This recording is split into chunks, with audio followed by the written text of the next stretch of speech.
Há momentos na história, verdades não contadas, não anunciadas, mas capazes de virar o mundo de cabeça para baixo em um único instante. Quase um ano atrás, houve um evento misterioso, um evento que nunca foi totalmente revelado, cujos detalhes nunca foram totalmente mostrados, conhecido apenas por quem estava no centro desse acontecimento. Um arquivo altamente secreto, antes fechado por anos, agora vem à tona. Ele surge com segredos além das expectativas, revelados pela primeira vez. Então, e o que aconteceu exatamente? Como eram os planos? Como estão hoje? Quem foi que impediu essa catástrofe? Muitas perguntas vamos responder hoje, mas depois deste intervalo, fiquem conosco.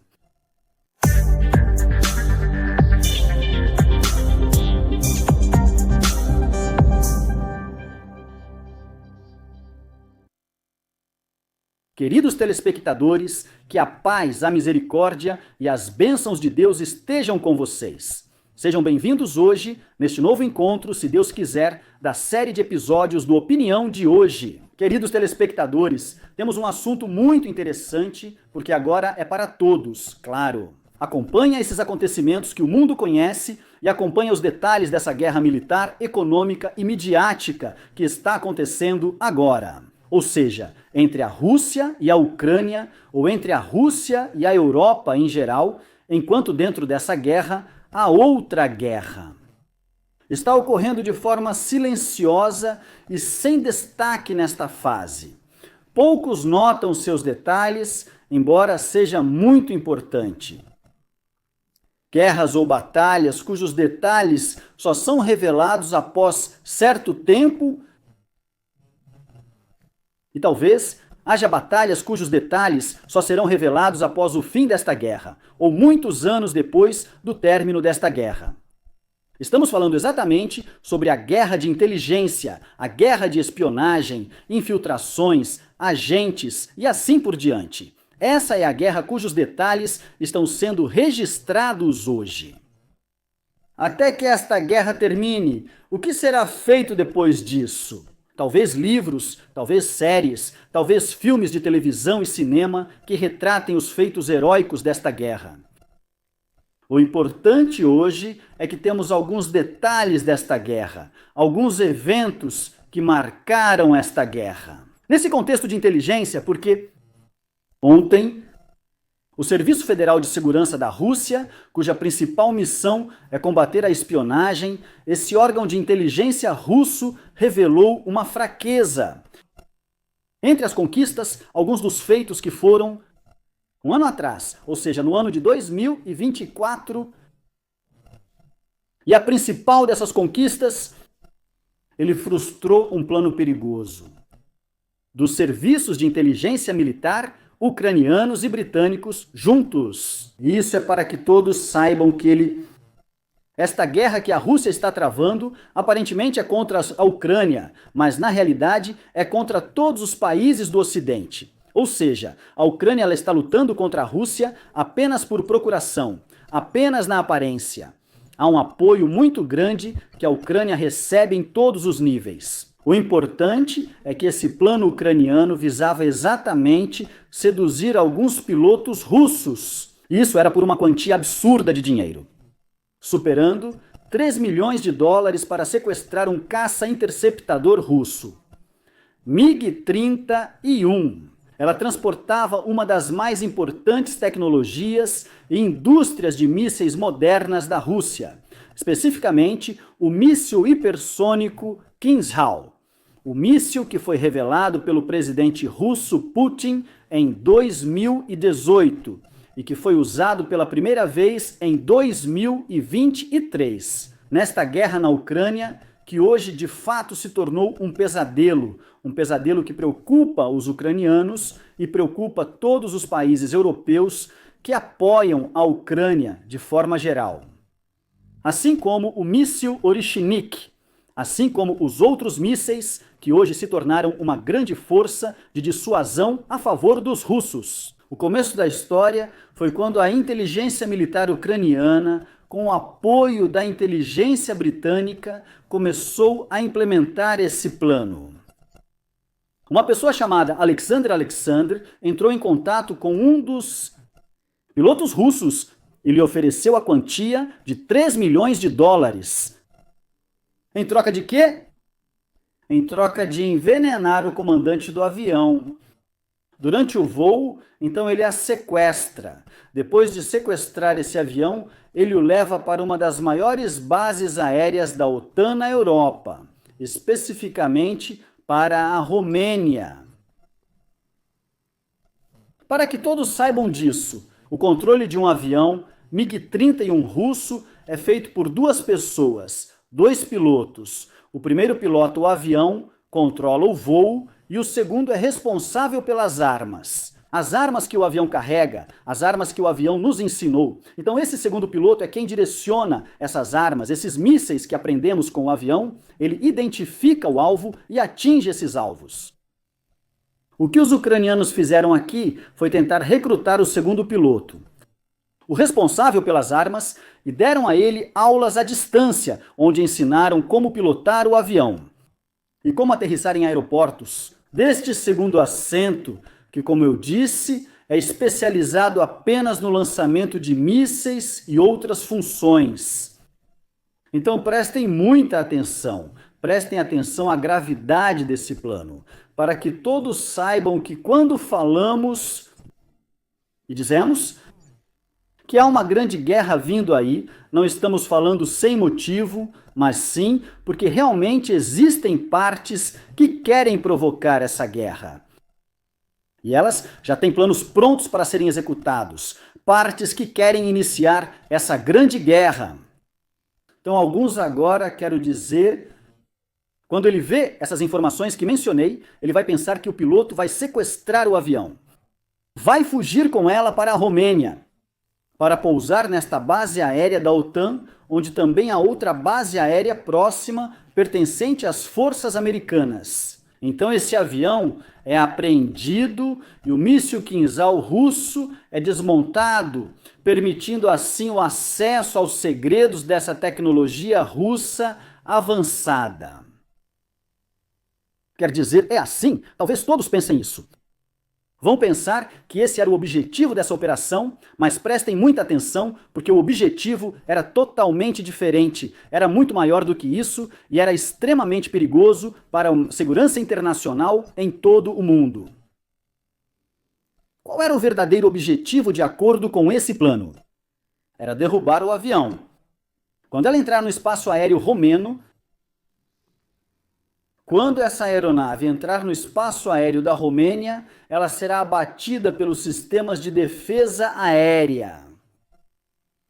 Portanto, esse incidente serve como prova de que a Rússia está atacando a Romênia, está atacando um membro da OTAN, está agredindo a Romênia depois de ter agredido a Ucrânia. É assim que isso será divulgado. Portanto, ou seja, é uma violação do espaço aéreo da OTAN e se torna um pretexto até que comece a resposta, até que a OTAN inicie uma guerra ampla contra os russos.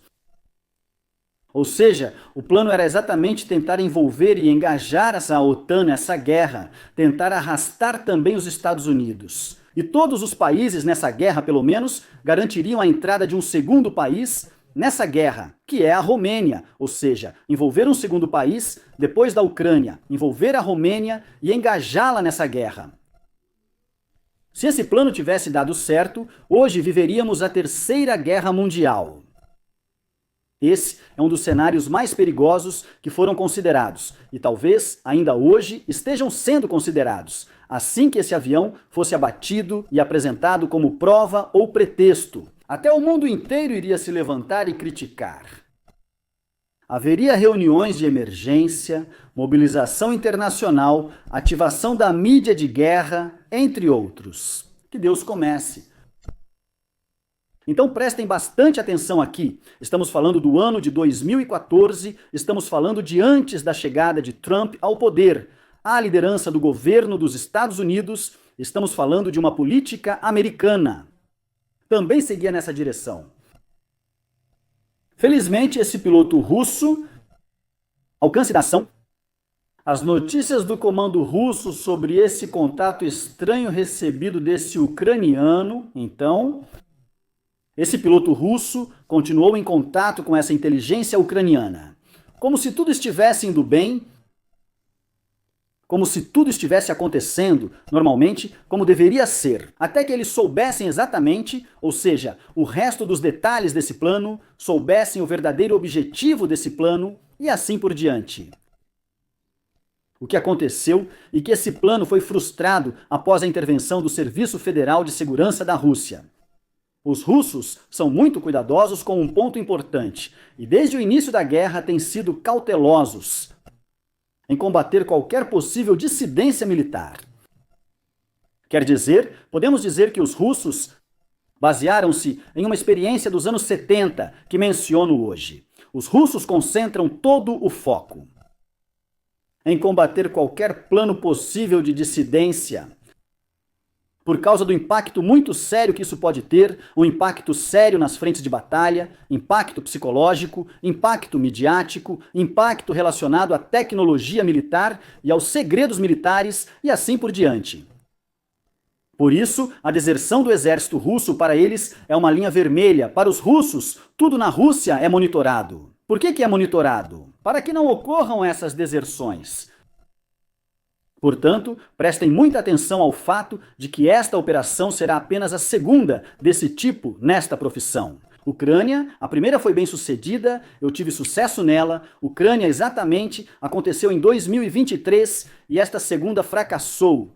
Fracassou. Dari, porque apenas um ano antes desse incidente, em 2023, houve uma operação um pouco semelhante. Um piloto russo sequestrou um helicóptero modelo 108, entregou-o aos ucranianos e depois foi para a Espanha. Em total coordenação com as autoridades ucranianas, claro, ele foi para a Espanha. Então o que aconteceu aqui? Quer dizer, para que esse russo fugitivo seja um exemplo para todos? Claro! Ele foi assassinado na Espanha em fevereiro passado, foi morto por assassinos profissionais que atiraram nele 6 vezes e depois o atropelaram com o carro. Ou seja, os russos fizeram dele um exemplo para todos, para qualquer um que pense em trair. Os russos enviaram uma mensagem muito clara para todos os membros do exército russo. A mão da Rússia é longa, a mão da Rússia vai te alcançar. Não importa o quão longe você for, onde quer que se esconda. Ele fugiu para a Espanha, achava que esse país era o mais seguro possível, achava que a inteligência russa nem saberia onde ele estava agora. Mas depois de quase um ano, ele estava nas mãos da inteligência russa. Isso mostra o quão poderosa é a inteligência russa. Trata-se de um dos serviços de inteligência mais poderosos do mundo. Eles têm uma herança muito grande da União Soviética. E o estranho é que esse piloto militar russo que sequestrou o helicóptero 808, quanto ele recebeu da inteligência ucraniana? Quanto foi? Foi uma recompensa por essa traição, ele ganhou $500 mil. 500 milhões de centavos marroquinos. Ele não viveu muito para aproveitá-la, pois foi assassinado na Espanha, exatamente, isso foi na província de Alicante. Quem vive na Espanha sabe que a província de Alicante abriga um grande número de imigrantes, inclusive russos. Há mais de 380 mil imigrantes de vários países, dos quais cerca de 17 mil russos vivem nessa província e cerca de 11 mil ucranianos vivem nessa província. O importante é que a inteligência russa realmente fez dele um exemplo para todos que pensam em trair dentro da Rússia. O importante é que há uma guerra feroz. A Rússia está travando. A Ucrânia também luta essa guerra na inteligência, recrutamento de agentes e outros níveis. E incidentes como esses, como o sequestro de veículos militares, fugir com eles para o lado inimigo, são coisas muito perigosas por causa do impacto que tem. A Rússia sofreu muito com isso durante a Segunda Guerra Mundial e também durante a era soviética. Recentemente, quero dizer, o incidente mais importante desse tipo que já aconteceu, quero dizer, Foi durante a década de 1970, no período da Guerra Fria. Havia um piloto soviético chamado Viktor Bilenko, que sequestrou um avião MiG-25 e voou com ele para o Japão. Lá, no Japão, o avião foi entregue às especialistas militares dos Estados Unidos, que examinaram todas as partes da aeronave e descobriram todos os segredos do avião daquela época. Ela era motivo de orgulho para os russos, motivo de preocupação para o Ocidente e assim por diante, mas acabou se tornando apenas sucata. Hoje, a Ucrânia talvez queira repetir a mesma ideia, os mesmos planos, mas de uma maneira completamente diferente. Ou seja, o objetivo não é revelar os segredos do avião, nem a tecnologia dos mísseis, e assim por diante, mas desta vez derrubá-lo sobre um país membro da OTAN, tentando assim envolver a OTAN nesta guerra. E aqui, quando o novo presidente americano Trump diz que os Estados Unidos não entrarão em nenhuma guerra contra a Rússia por causa de um país europeu ou por causa de um país da OTAN. Ele sabe exatamente o que está dizendo, sabe exatamente por que fez essa declaração. Ele faz essa declaração apenas como uma resposta política a essas tentativas, porque, claro, ele tem acesso aos relatórios de inteligência. Como presidente dos Estados Unidos, ele conhece os planos da Ucrânia, sabe quais são os objetivos de alguns países europeus que hoje são chamados de Partido da Guerra. Então aqui ele responde de uma maneira especial, que mesmo que vocês tenham sucesso nesses planos, os Estados Unidos não entrarão nessa guerra. Vocês estarão sozinhos nessa guerra. Se vocês forem capazes de lutar essa guerra, vão em frente. Comecem essa guerra. Vão em frente. Talvez declarações como essas, feitas por Trump, desde que ele assumiu a liderança do governo americano, talvez tenham feito os europeus recuarem um pouco desses planos. Além disso, surgiram novas armas russas recentemente reveladas. Os mísseis Orishnik, novos mísseis de cruzeiro e o míssil movido a energia nuclear Burevestnik.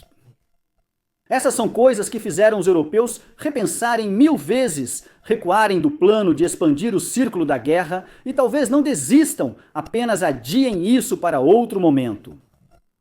E na verdade, se não fossem essas mudanças que vieram com a chegada de Trump, hoje já estaríamos em uma terceira guerra mundial. E eu digo que essa guerra realmente está chegando. Agora, talvez isso só esteja sendo adiado para uma data posterior. Agora, eles depositam suas esperanças nas próximas eleições americanas em 2028, esperando a saída de Trump. O retorno dos democratas ao poder nos Estados Unidos da América para que esses planos voltem. Mas, será que é isso que vai acontecer exatamente? Ou haverá outras surpresas? Isso, claro, ficará claro nos próximos dias. E vocês também respondam para a gente nos comentários abaixo deste vídeo, inscrevam-se agora e cliquem no botão de curtir. Que a paz e as bênçãos de Allah estejam com vocês. Até logo!